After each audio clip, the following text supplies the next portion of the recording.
Hey everyone, it's White Cross, and you have tuned in to our 999 Silver Advanced Bar video number 4, the 50-ounce bars. So if you're new to the channel, thank you for being here today. There is a subscribe button below the title of this video that you're watching right now. If you find this information useful, I would love to encourage you to click on that subscribe button.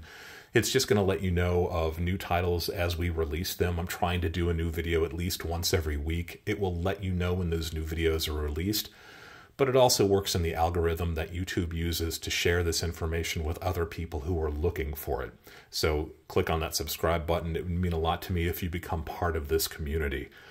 If you've seen these videos before, you know that I like to throw out a couple concepts before we really get into the meat of the videos. The last video, that was the bars that were from 10 ounce all the way up and through kilogram bars, I brought forth the idea of indivisibility. And that is simply that when you're buying these larger bars, you should use caution, because when you buy them, you have to buy the entire bar all at once.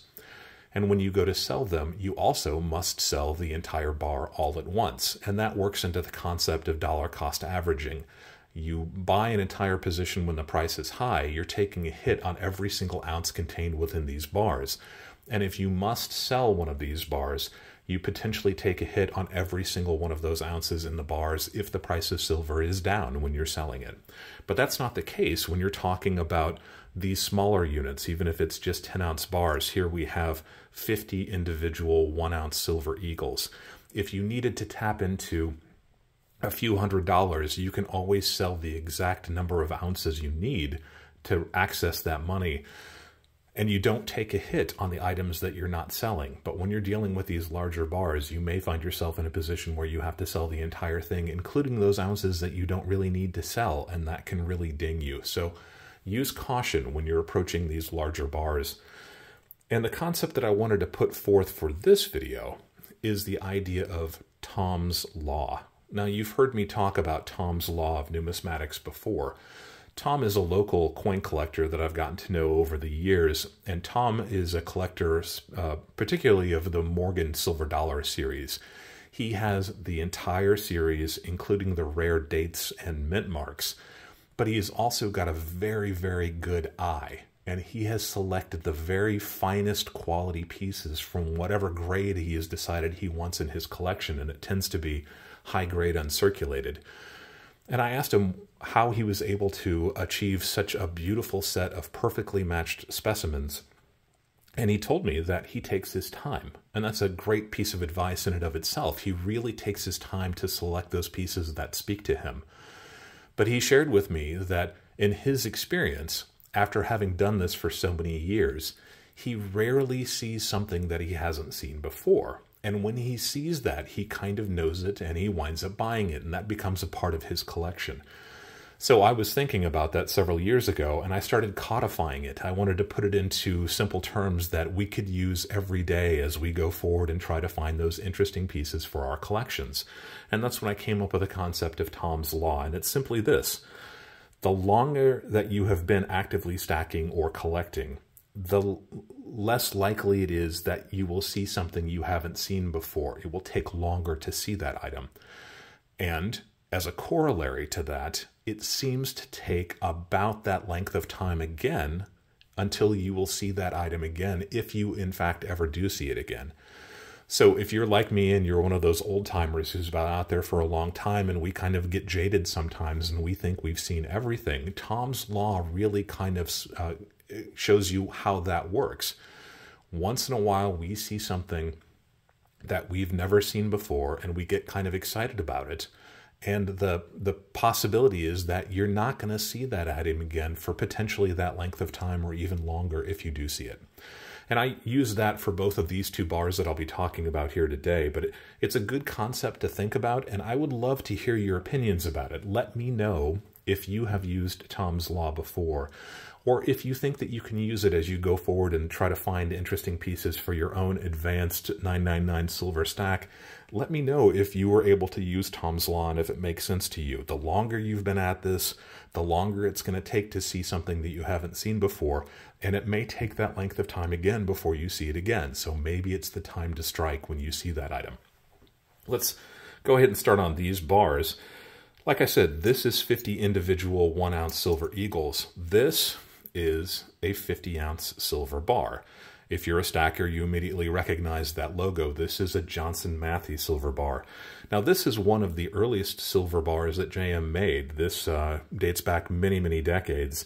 And allengelhard.com calls this either the first or the second series. The differences between the two are quite small. But this is an early bar from JM. And according to allengelhard.com, they've only made about 500 combined of this first and second series, so it's a somewhat scarce bar to begin with. Now, 50-ounce bars are a little bit unusual. If you are familiar with older JM products, you know that they have released many different styles and shapes of kilogram bars, and they have also released many examples of 100-ounce bars, but 50-ounce bars are a little bit unusual to begin with. The fact that they only released about 500 of these is not surprising, but it's been decades again since they released these. So how many exist today? I think it's safe to assume that many of them have been lost, damaged, melted, stolen, forgotten. So the survivors of these, all those things play into the concept of attrition that we've talked about before. The number of survivors of this bar, maybe 100, maybe 200 on the outside. It's got to be quite small. So when I was first offered this bar, I wasn't really searching for a 50-ounce bar. This was offered to me by one of my earlier silver dealers, probably about 2007, 2008. But the things that I noticed about this that drew me to it were, first of all, the interesting tone that's beginning to happen. But you can also see those radiant cooling lines there up at the top, those kind of circular form lines. That happens when the silver was cooling inside these old poured bars, and some of them actually feature those cooling lines. They are quite pretty. This one also has this really interesting crystallization pattern. You can see it when the light hits it correctly. It looks almost like a fern or a tree. Just a really interesting feature that you don't see very often in silver bars. That sparkly is really kind of neat. Anyway, I hadn't been looking for a 50-ounce bar, but I also didn't have one in my stack, and it was priced right, and it was clearly old. I didn't know how old it was. I knew that it was an older style bar, and at the time, I don't think All Engelhard was even out there. All Engelhard does carry or talk about other manufacturers besides Engelhard, including Johnson Matthey. So this was an older bar, and I picked it up, and I'm kind of glad that I did. This is an example of an old poured bar, and this is an example of one of JM's later bars. This one's still pretty old now, but you get an idea of what the difference is between these milled machine bars here on the right and these old poured bars here on the left. So it's an older poured style bar, early Johnson Matthey. An interesting bar, and I'm glad that I have it. And I thought it was probably going to be the only 50-ounce bar that I had. Of course, that would make this video very short, and I'm sure some of you would like that. But I also had, about the same period of time, 2007, 2008, that same dealer offered me a 100-ounce bar by a company called Sheffield Smelting out of England. I'd never heard of Sheffield before, and I was a little bit reluctant, but when he showed me the bar, it was a beautiful old poured bathtub-shaped 100-ounce bar, and it was just so neat that I decided to buy it. I'll actually show that bar in the next video when we talk about those 100-ounce bars. But it was such an unusual bar that I made it a point to kind of search for those bars whenever I was playing around online trying to find new and interesting pieces to add to my silver bullion holdings. I made it a point to search for those Sheffield bars. And there are not very many of them out there. You can find them occasionally. They actually made kind of a flat version like this one too, obviously twice as big because it's 100 ounces. But those bathtub-shaped trough form bars are a little bit more scarce. You just don't see those quite as often. So I make a point to kind of search for those, and I encourage you to do the same thing. If you've got somewhat rare and unusual pieces, keep abreast of how many are in the market. Just make a mental note of what they're going for. It's never a bad idea to have kind of that ongoing status of your collection, of your stack, or whatever you want to call it. Know what's interesting and hot in the marketplace at any given time. It will help you out if you ever decide to cycle out of those products. So I was searching for Sheffield, and lo and behold, I came across a listing from a seller that had 2 Sheffield bars. But what was interesting about these bars is that they were 50-ounce bars. Now, I didn't even know that Sheffield made a 50-ounce bar. This is an unusual shape, an unusual size, an unusual form bar, so it immediately piqued my interest. And I took a few seconds to do a little quick research in Google to see if there were any other examples out there, and there weren't. So I knew that it was an unusual piece. I knew that I had been at this for a long time. I knew that I was relatively well-versed in the idea of Sheffield Smelting, and I was searching for the right things. But I had never come across it before. So there's Tom's Law. This is something that I had been actively pursuing. This was probably about 2020, maybe 2019 when I found this one. So it had been a good 10 years of me looking periodically in earnest for Sheffield products and never finding another one of these 50-ounce bar. Tom's Law of numismatics. I hadn't seen it. I'd been actively looking for it. It might be that length of time before I ever see it again, so this might be the only opportunity I've got to add it to my stack. And I did. Now remember, the seller had 2 of these, so I know there's at least one other example out there, and it wouldn't surprise me if there are some other examples too. Remember, Sheffield is an English company, so there may be some overseas, but it's still interesting and unusual enough that I felt like this was the opportunity for me to grab this one and add it to my stack, and I'm really glad I did. When I got it, I was thrilled with the way it looks. You can see those radiant cooling lines all around it, those kind of oval-shaped lines. It's got nice original surfaces, it's got all of the cooling bubbles, and it's just a really neat, interesting shape. One of those great things that I like to have in my stack, and honestly, this is one of my very favorite bullion pieces, top 5 easily.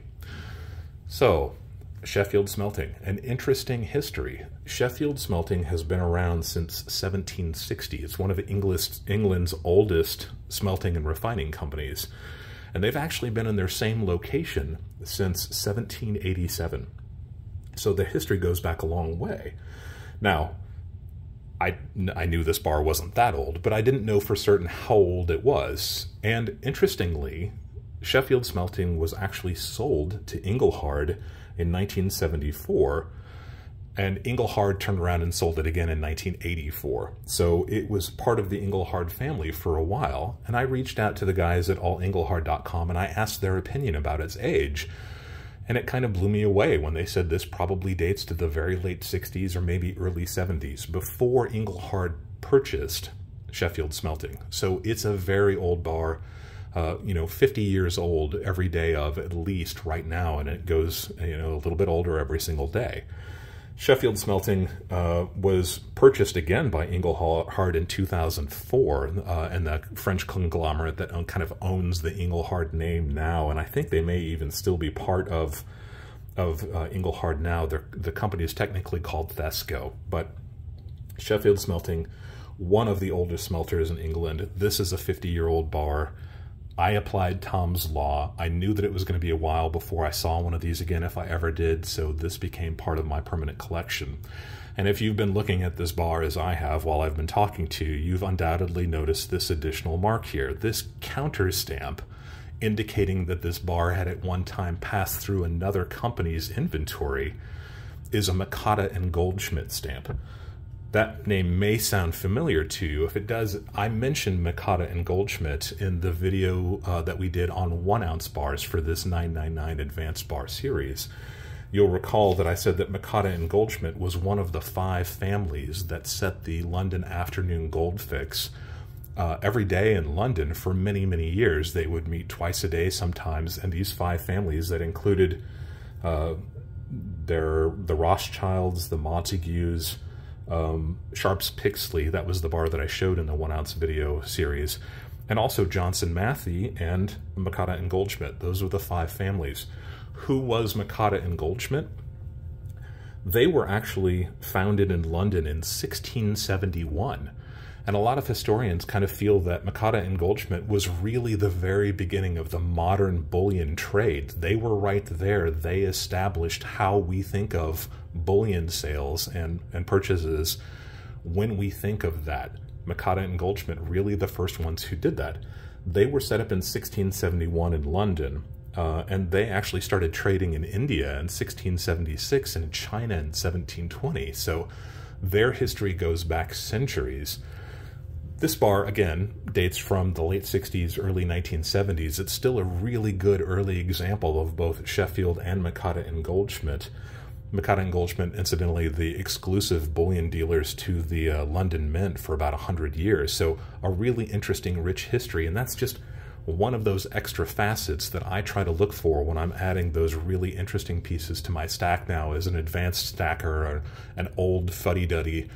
The newer modern pieces typically don't do a whole lot for me. I'm looking for those really interesting older pieces that excite me. So quick wrap up of the 50-ounce bar videos. Again, I've only got 2 examples to share with you, but use caution if you're going to go with these because of that indivisibility. Think long and hard about the idea of buying smaller units, which are more liquid, more easier to get out of than these larger units can be. And if you decide to go down this route, just remember that exit strategy. Keep your eyes open, go into it with your eyes open, and know what it's going to take to get out of this position if you find yourself needing to get out of these positions. The next video will be those 100-ounce bars, and again, I'll be the hypocrite and I'll hit you with some interesting 100-ounce bars to take a look at. Just use caution if you want to pursue these. As I have in the past, I encourage you to subscribe to the channel. If you like the content of the video, give me a like. That's always fun to see. If you have any comments about the content of this video or any of the items that I talked about here today, leave a comment down below and I'll try to address those as quickly as I can. If you've got suggestions about any other videos that you'd like to see me make, leave a comment below too, and I'll take a look at my stack and my knowledge base and see if I've got anything that I could add to that conversation. And as always, thank you for allowing me to be a part of your journey as you go deeper into the world of physical precious metals.